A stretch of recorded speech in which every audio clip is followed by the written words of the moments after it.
ये देखो, फिर से शुरू हो गई। मैं तो परेशान हो गई हूँ इस लड़की से। क्या हुआ माँ, क्यों इतना गुस्सा कर रही हो? गुस्सा न करूं तो क्या करूं? हाँ, कब से आवाज लगा रही हूँ, लेकिन इन मैडम को एक बार में सुनाई कहाँ देता है। ओहो माँ, आप ही देखो ना, मैंने कितना सुंदर डिजाइन बनाया, बस इसी में ध्यान लगा था मेरा, शायद इसीलिए आपकी आवाज सुनाई नहीं दी होगी। अच्छा बताओ क्या काम है, मैं ये बाद में पूरा कर लूंगी। कुछ काम नहीं, खाने की थाली कब से लगा कर रखी है, अब महारानी को फुर्सत मिल गई हो तो चलकर खा लो। अच्छा खाना खाना है, अब आप शुरू करो, मैं बस 2 मिनट में आऊं। हाँ हाँ पता है तेरे 2 मिनट। इतना कहकर हिना की माँ सुमित्रा गुस्से में वहां से चली गई और फिर खाने की मेज पर। अरे क्या हो गया, इतने गुस्से में क्यों हो भाग्यवान? अब आप ही समझा लीजिए अपनी लाडली को, मेरी तो एक नहीं सुनती। हाँ तो क्या हो गया, तुम पे ही तो गई है। आपको मजाक सूझ रहा है? यहाँ मेरा दिमाग खराब हो रहा है, सारा दिन बस मेहंदी के डिजाइन बनाती रहती है और कोई काम ही नहीं है इसे। इसका मतलब वो सच में तुम पर ही गई है। तुम्हें भी तो मेहंदी लगाने का बड़ा शौक था ना इस उम्र में? हाँ, पर मैं घर का सारा कामकाज निपटाने के बाद ये सब करती थी। अरे ये तो खाना पीना भी छोड़कर बैठी है। सुमित्रा अपने पति सुरेश से हिना की शिकायतें कर ही रही थी कि तभी हिना वहां आ गई। क्या बनाया माँ? खुशबू तो बड़ी अच्छी आ रही है। मिल गई तुझे फुर्सत? हाँ माँ, देखो ना मेरा आज का डिजाइन, पापा देखिए ना कैसा है। सच में डिजाइन तो वाकई बढ़िया बनाया है लाडो। ये लाडो बोल बोल कर आपने ही इसका दिमाग खराब करके रखा है। मेरी जान को कितना काम है पता है, ती जा रही है, मगर ये लड़की मेरी बिल्कुल मदद नहीं करती। ओहो, आज सिर्फ खरी खोटी ही सुनाओगी या कुछ खाना भी मिलेगा भाग्यवान? सुरेश की बात सुनकर सुमित्रा की हंसी निकल गई और उसे हंसता देख सभी लोग हंसने लगे। हिना अपने माता पिता की अकेली संतान थी। हिना को बचपन से ही मेहंदी के नए नए डिजाइन बनाने का बड़ा शौक था। वो कागज पर रोज कुछ न कुछ नया बनाने की कोशिश करती और फिर उसे अपने या अपनी माँ के हाथों पर लगाती। हिना के कॉलेज की पढ़ाई भी अब पूरी हो गई थी, तो अब उसके लिए रिश्ते आने भी शुरू हो गए थे। अरे सुमित्रा कहाँ हो, जल्दी आओ। क्या हुआ जी? जरा इस फोटो को तो देखो, कैसा है लड़का? दिखने में तो बहुत ही बढ़िया है। हाँ, वो कानपुर वाले फूफा जी है ना, उन्होंने बताया इस लड़के के बारे में।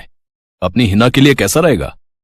लड़का काम क्या करता है और परिवार में कौन कौन है? फूफा जी बता रहे थे कि कानपुर में इनका अपना कारखाना है, वहां ये अपना दोने पत्तल और डिस्पोजल वगैरह बनाते हैं। ये अच्छा पैसा कमा लेता है, फूफा जी की रिश्तेदारी में है। हाँ, पर उससे पहले ये फोटो एक बार हिना को तो दिखा दो, उसे लड़का पसंद आ जाए तभी बात आगे बढ़ानी चाहिए ना। अरे हाँ, ये भी सही कह रही हो। लाडो, ओ लाडो, अरे कहाँ है बिटिया? सुरेश ने फौरन जाकर कमल की फोटो हिना को दिखाई तो हिना को भी कमल पसंद आ गया। उधर कमल को भी हिना पहली ही नजर में भाग गई और इस तरह से कुछ ही दिनों में कमल और हिना की शादी खूब धूमधाम से हो गई। शादी के बाद कमल और हिना अपनी गृहस्थी में बहुत खुश थे। फिर एक शाम। ये क्या लिख रही हो हिना? लिख नहीं रही हूँ, मेहंदी का डिजाइन बना रही हूँ। अच्छा, पर कागज पर क्यों? प्रैक्टिस तो रोज ही करनी होती है ना, तो इसीलिए कागज पर डिजाइन बनाती हूँ। अच्छा, अब जरा दिखाओ तो सही। अरे वाह, ये डिजाइन क्या सच में तुमने बनाया है? हाँ अच्छा है ना, अब मैंने और भी बनाकर रखे हैं, रुकिए मैं भी लेकर आती हूँ। हिना ने अपने बनाए सारे डिजाइन्स कमल को दिखाए, जो कमल को बहुत पसंद आए और उसने हिना की खूब तारीफ की। सब कुछ अच्छा चल रहा था और ऐसे ही हंसी खुशी दिन बीत रहे थे। लेकिन फिर एक सुबह। हेलो, क्या हुआ राठी जी, इतनी सुबह सुबह फोन क्यों किया? सर आप जल्दी से आ जाइए, गजब हो गया, अपनी फैक्ट्री में आग लग गई है सर, सब कुछ जल गया सर, कुछ भी नहीं बचा सर, जल्दी आ जाइए आप। फोन पर अपने मैनेजर की बात सुनकर कमल के पैरों तले जमीन खिसक गई। फैक्ट्री पहुंचा तो देखा वाकई फैक्ट्री पूरी तरह से जल रही थी। तभी एक जलती हुई बड़ी सी लकड़ी कमल पर आ गिरी, जिसकी वजह से वो बुरी तरह झुलस गया। उसे फौरन अस्पताल पहुंचाया गया और यहाँ से सब कुछ बदल गया। फैक्ट्री के काम को बढ़ाने के लिए कमल ने हाल ही में कई सारी नई मशीनें लोन पर खरीदी थी। मशीनें तो नहीं बची, लेकिन लोन चुकाने के चक्कर में पहले कमल की गाड़ी बिकी और फिर घर। मजबूर होकर कमल और हिना अब किराए के मकान में रहने लगे थे। फिलहाल कमल की हालत ऐसी नहीं थी कि वो कोई और काम कर सके।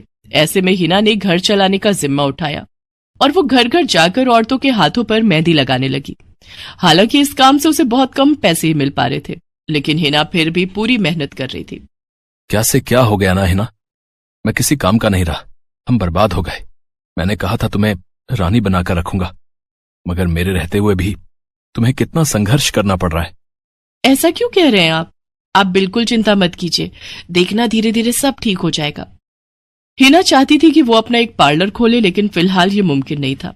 मेहंदी लगाने का काम भी सीजन पर ही मिल पाता था, तो अब दिक्कत खाने पीने की भी होने लगी। ऐसे में हिना ने एक सेठ के घर मेड का काम करना शुरू कर दिया। और फिर एक दिन, सुन, तुझे कोई मेहंदी वाली पता है क्या?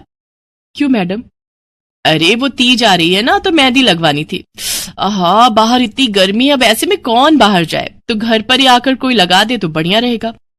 अब हाँ मैडम, मैं बहुत अच्छी मेहंदी लगाती हूँ, आप मुझसे लगवा लो। ना ना ना, अगर खराब कर दी तो? तीज की पार्टी है मेरे यहाँ, मेहंदी तो बढ़िया ही लगवानी है मुझे। मैडम आप बिल्कुल चिंता मत कीजिए, और रुकिए, मैं अभी आपको कागज पर मेहंदी का डिजाइन बनाकर दिखाती हूँ, फिर आगे आप ही तय करना। इतना कहकर हिना ने फौरन एक कागज लिया और कुछ ही देर में उस पर एक बहुत ही सुंदर मेहंदी का डिजाइन बना दिया। और फिर, अरे वाह, ये तो सच में बहुत सुंदर है, बिल्कुल नया और बहुत ही खूबसूरत डिजाइन है। अब तो ये डिजाइन मेरे हाथ पर भी सेम टू सेम लगा देगी ना? हाँ मैडम, आप मुझ पर विश्वास कीजिए, मैं बचपन से ये करती आई हूँ। उस दिन हिना ने पूरे मन से अपनी मालकिन के दोनों हाथों पर मेहंदी लगाई। हिना ने जो डिजाइन बनाया था वो एकदम नया था और सुंदर भी। फिर अगले दिन, नमस्ते साहब, वो आपको कुछ? हाँ, मैं तुम्हारा ही इंतजार कर रहा था। ये कल शिवानी के हाथों पर तुम ही ने मेहंदी लगाई थी ना? जी साहब, मैंने ही लगाई थी। अब कोई गलती हो गई क्या मुझसे? नहीं, ऐसी कोई बात नहीं है, बस ये जानना था तुमसे कि मेहंदी का वो डिजाइन कहाँ से देखकर लगाया तुमने? कहीं से नहीं साहब, वो तो मैंने खुद से सोचा था, मैं कभी कहीं से देखकर डिजाइन नहीं बनाती। अच्छा, अगर ऐसा है तो जरा ये कागज और जरा इस पर एक मोर की थीम पर बेस्ड एक डिजाइन बनाकर दिखाओ, पर याद रहे डिजाइन बिल्कुल नया होना चाहिए। जी साहब, बस 2 मिनट दीजिए। हिना ने बस कुछ मिनटों के अंदर वो करके दिखा दिया, जिसे देखकर उसका मालिक साहिल मल्होत्रा हैरान रह गया। वाह, सच में कमाल है ये तो। अब तुमने डिजाइनिंग सीखी है क्या कहीं से? नहीं साहब, सीखी तो नहीं, लेकिन मुझे बचपन से ही शौक है मेहंदी लगाने का, तो बस इसीलिए। समझ गया। देखो हिना, तुम्हारा हुनर लाजवाब है और तुम्हें अपने इस हुनर को ऐसे बेकार नहीं जाने देना चाहिए। जी मतलब? तुम्हें पता है ना, मेरी फैक्ट्री में लेडीज कपड़ों के लिए कपड़ा बनता है, लेकिन काफी समय से मैं परेशान हूं, क्योंकि सूट साड़ियों वगैरह के लिए मेरे पास नए डिजाइन्स की कमी पड़ गई है। लेकिन अब लगता है ये कमी नहीं रहेगी। बोलो, बतौर डिजाइनर मेरे लिए काम करोगी तुम? जी साहब, बिल्कुल करूंगी। ये हिना के लिए सपने के सच होने जैसा था। अब वो काम वाली बाई से एक डिजाइनर बन गई। वो साहिल की फैक्ट्री में बनने वाले कपड़ों के लिए हर रोज नए नए डिजाइन्स बनाने लगी, और इसके बाद साहिल के फैक्ट्री में बनने वाले कपड़े की डिमांड काफी बढ़ गई, और इसके चलते हिना को भी उसके काम की बढ़िया सैलरी मिलने लगी। हिना अब अपनी कमाई से न सिर्फ अपना घर खर्च चलाने लगी, बल्कि उसने शहर के बढ़िया डॉक्टर से कमल का इलाज भी कराया, जिससे कमल बहुत जल्दी ठीक हो गया और उसने भी काम करना शुरू कर दिया। पर इस सब में पूरा 1 साल बीत गया और एक बार फिर से तीज का त्योहार आया। देखिए तो कैसी लग रही हूं मैं? बिल्कुल चांद जैसी लग रही हो। हिना ने नई हरे रंग की साड़ी पहनी हुई थी, जो उसने खुद डिजाइन की थी, और वाकई वो उसमें बहुत ही सुंदर लग रही थी। हिना, तुम सच में बहुत बहादुर हो। मैं तो उस हादसे के बाद उठकर खड़ा ही नहीं हो पाता, लेकिन तुमने सब कुछ ठीक कर दिया। तीज का ये त्योहार ही इसलिए है जी, मैं आपको कभी कुछ नहीं होने दूंगी।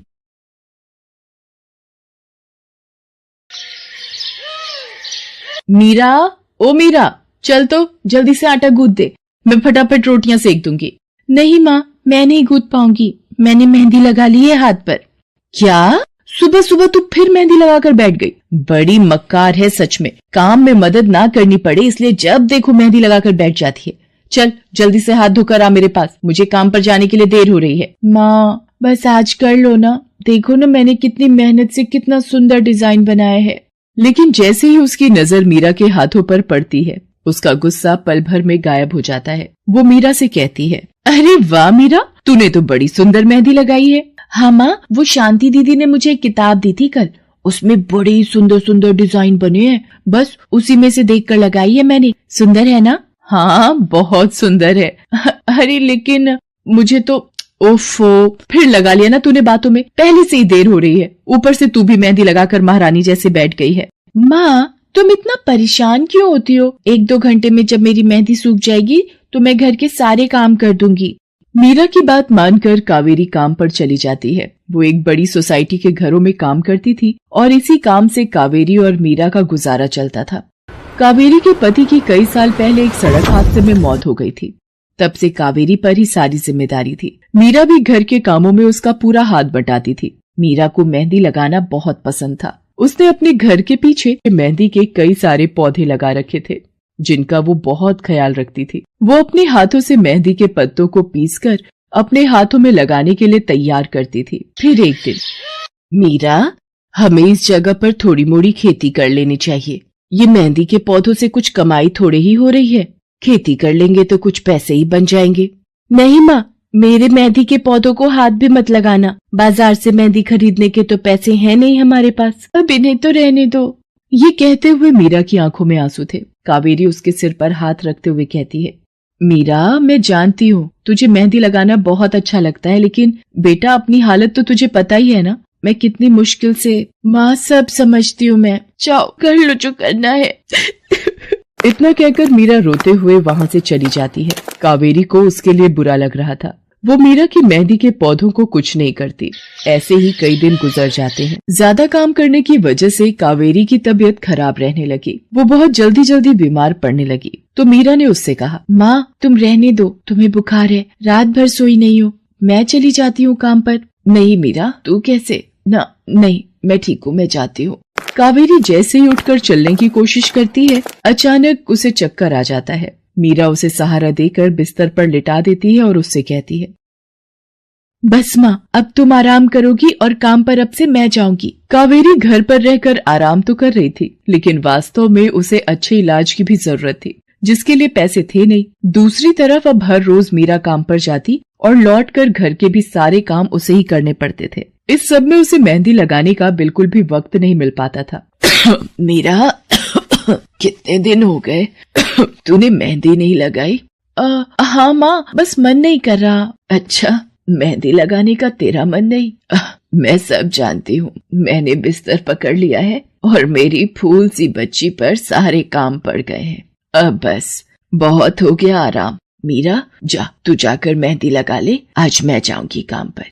नहीं माँ, तुम कहीं नहीं जाओगी, मैं कर लूंगी सब। और मैं सच बोल रही हूँ, मैं बड़ी हो गई हूँ, ये मेहंदी वेहंदी का मुझे शौक नहीं। इतना कहकर मीरा काम पर जाने के लिए घर से निकल जाती है। कावेरी की आंखों में आंसू आ जाते हैं। मीरा सोसाइटी के कई घरों में काम करती थी। उन्हीं में से एक घर आरती का भी था। उसके घर पर तीज का त्योहार बड़े धूमधाम से मनाया जाता था।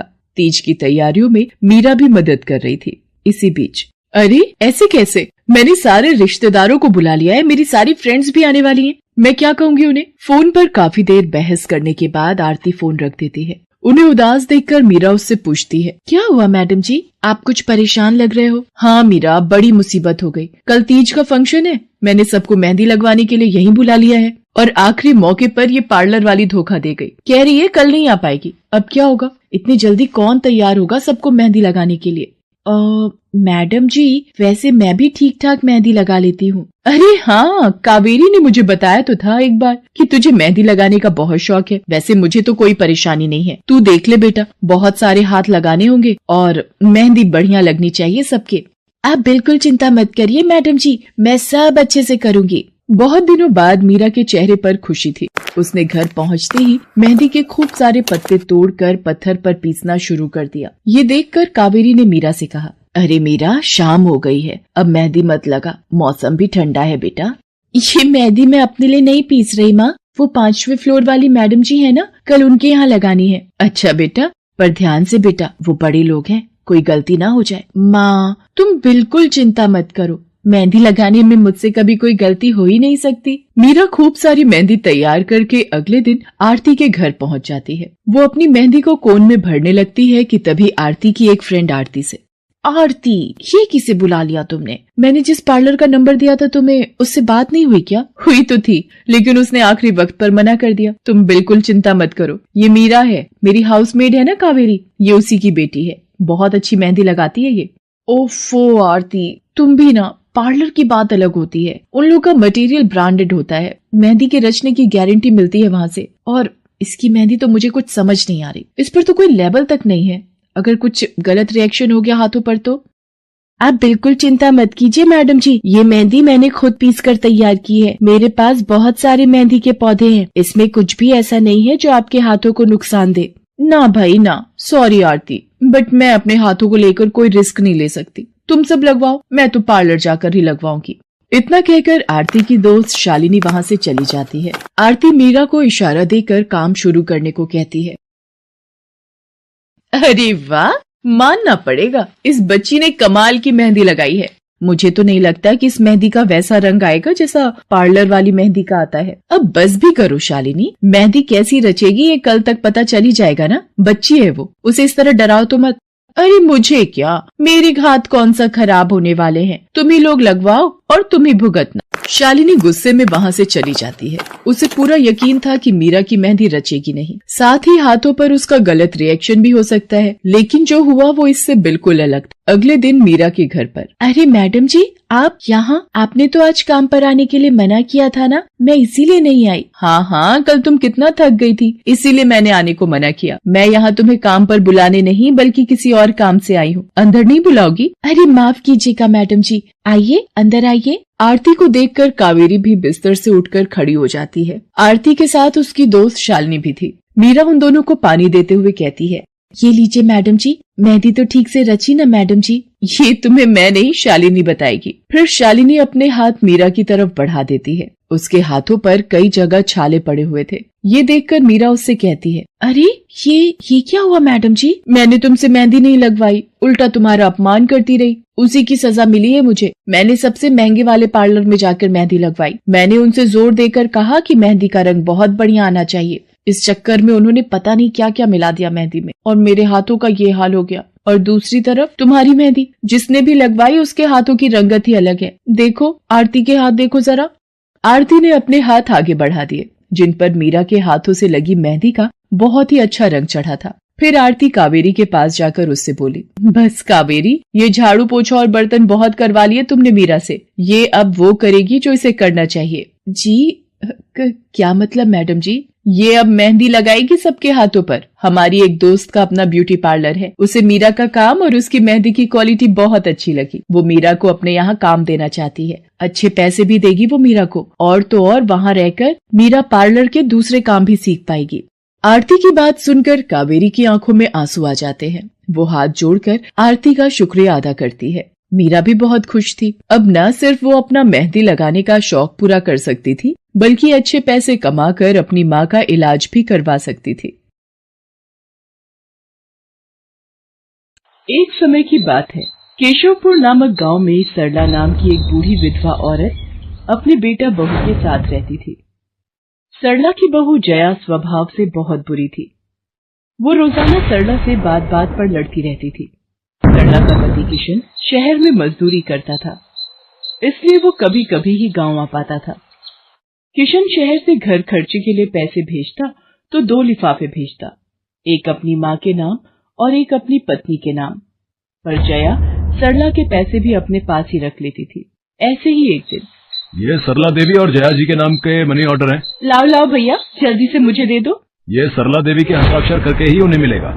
माँ जी आराम कर रही हैं, लाओ मैं अंगूठा लगवा कर लाती हूँ। ए बुढ़िया, जल्दी से इस कागज पर अंगूठा लगा दे। भैया मनी ऑर्डर मुझे दे दो। जया सारे पैसे अपने पास रख लेती है और अपने और बेटे बिट्टू के लिए खाने पीने की चीजें खरीद लाती है। माँ बहुत भूख लगी है। ये देख, मैं तेरे लिए कितने सारे पकवान लाई हूँ, पूड़ी, छोले, समोसे, कचौड़ी। चल हम दोनों मिलकर खाते हैं, मजा आ जाएगा। जया बहू, बहुत भूख लगी है, सुबह से कुछ भी नहीं खाया है। अगर थोड़ा सा कुछ खाने को मिल जाता तो। पता नहीं इस बुढ़िया को कितनी भूख लगती है, जब देखो हम माँ बेटे के खाने पर नजर लगाती रहती है। ये ले पकड़, आधी कचौड़ी दे रही हूँ, अब रात तक कुछ खाने को नहीं मिलेगा। और तुझे तो मैंने बोला था कि कपड़े धो देना, तेरे से अभी तक कपड़े नहीं धुले।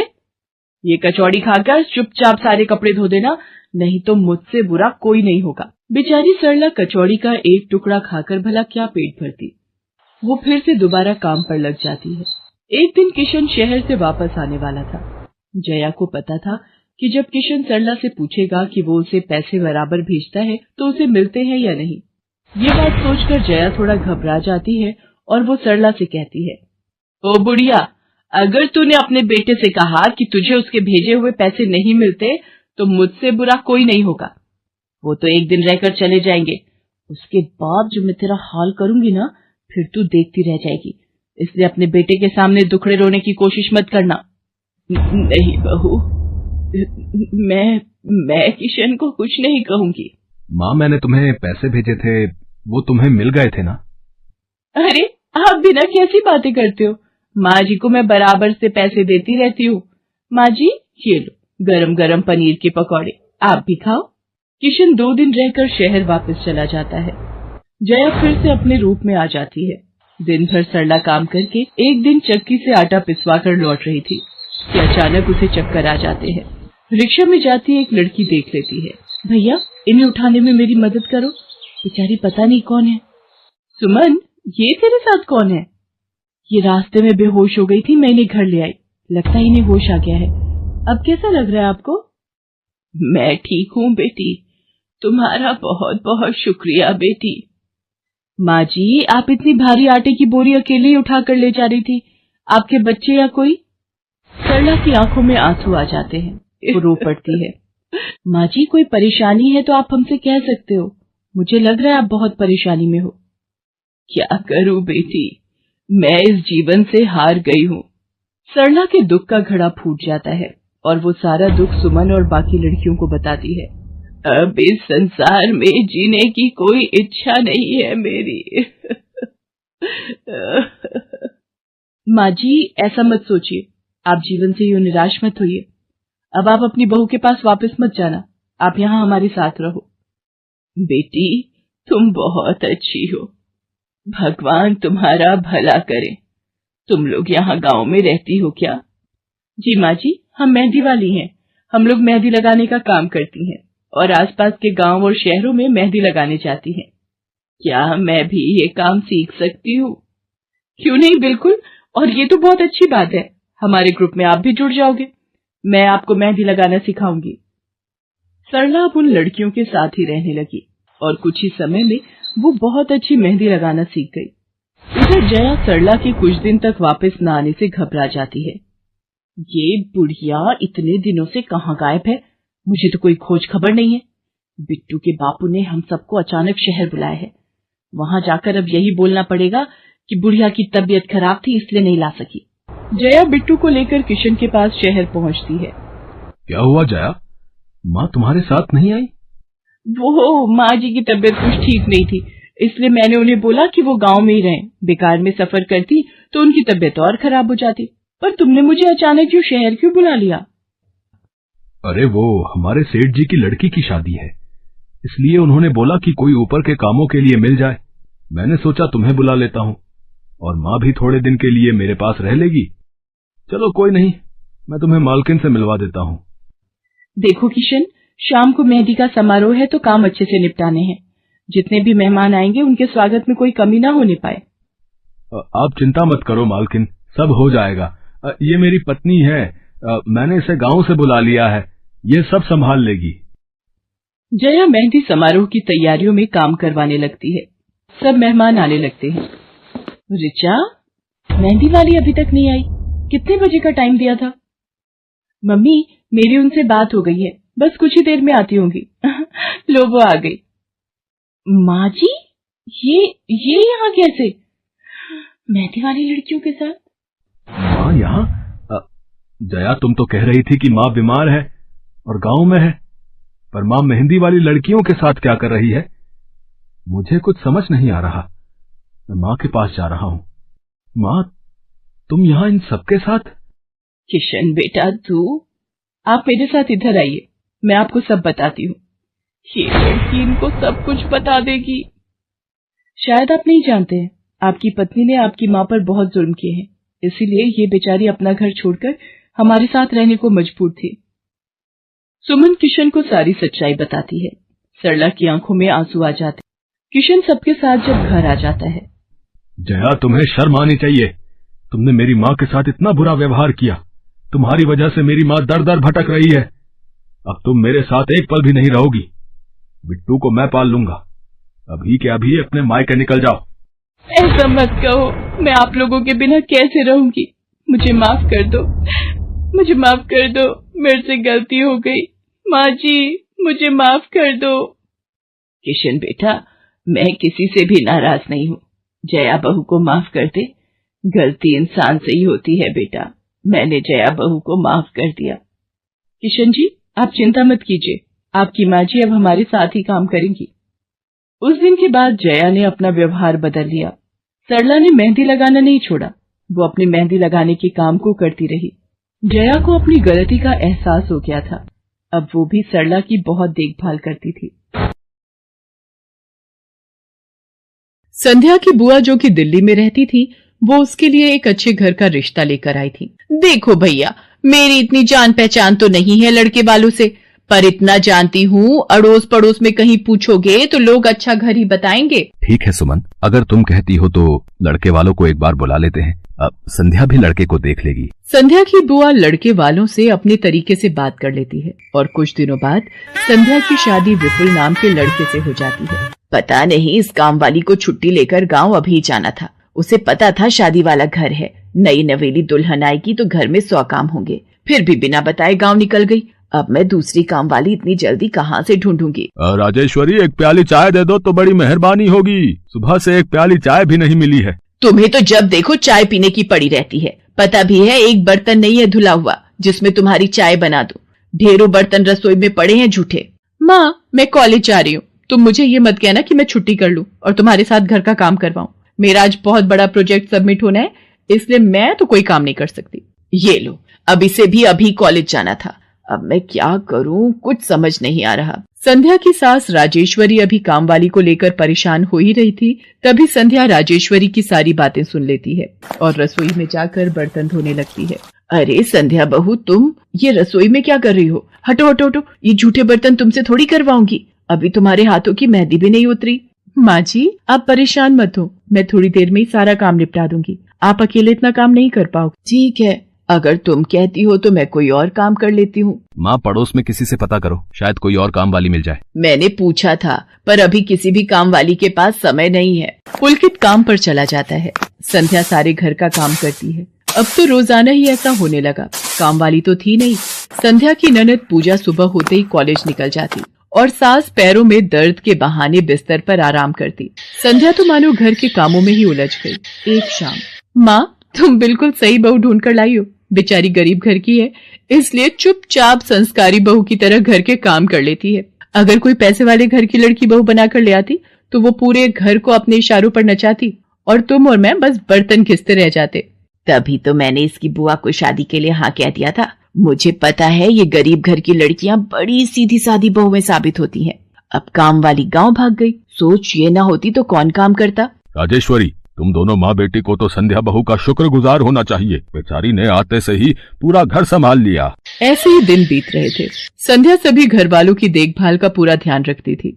एक दिन, क्या हुआ पुलकित बेटा, तुम इतने परेशान क्यों हो? और आज तुम ऑफिस भी नहीं गए? पापा, मेरी नौकरी छूट गई है। कंपनी घाटे में चल रही थी, इसलिए उन्होंने मेरे जैसे बहुत से वर्कर्स को अचानक निकाल दिया। दिमाग खराब हो रहा है, गाड़ी की किश्त भरनी है, घर का लोन भी पूरा नहीं हुआ है। घर का खर्चा अब सब कुछ कैसे होगा, कुछ समझ में नहीं आ रहा है। पुलकित बेटा, चिंता मत कर, अब कोई ना कोई रास्ता निकल आएगा। ज्यादा होगा तो कुछ दिनों के लिए मैं कोई काम कर लूंगा। पापा, मेरे होते हुए आप काम नहीं करोगे, मैं कुछ सोचता हूँ। पुलकित दूसरी नौकरी को लेकर परेशान था। उसे कोई काम नहीं मिल रहा था।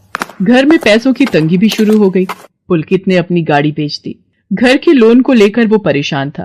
15,000 रुपए की किश्त उसे भरनी थी। तभी, भैया, मेरे कॉलेज की फीस इस बार बहुत लेट हो गई है। मेरा आखिरी साल है। अगले महीने की 5 तारीख तक 12,000 रुपए फीस के भरने हैं। मैं कुछ इंतजाम करता हूँ। ऐसे खाली हाथ पर हाथ रखकर मैं नहीं बैठ सकती। मुझे कुछ सोचना होगा। पता नहीं, हो सकता है किरण ने बात कर ली होगी। पूछती हूँ।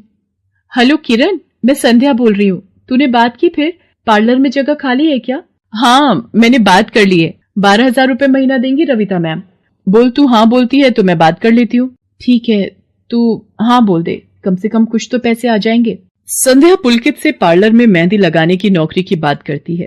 पहले तो वो मना करता है, पर संध्या उसे समझाती है, पुलकित, मैं जानती हूँ आप परेशानी के दौर से गुजर रहे हो। मैंने आपसे शादी के बाद हर सुख दुख में साथ निभाने का वादा किया था और आप परेशान मत हो, मैं घर और बाहर दोनों का काम एक साथ संभाल लूंगी। ठीक है संध्या, तुम कल से पार्लर में नौकरी के लिए जा सकती हो। अगले दिन से संध्या सारे घर के काम के साथ साथ पार्लर भी जाती और वहां पर पूरा दिन मेहंदी लगाने का काम करती और शाम के वक्त घर आती।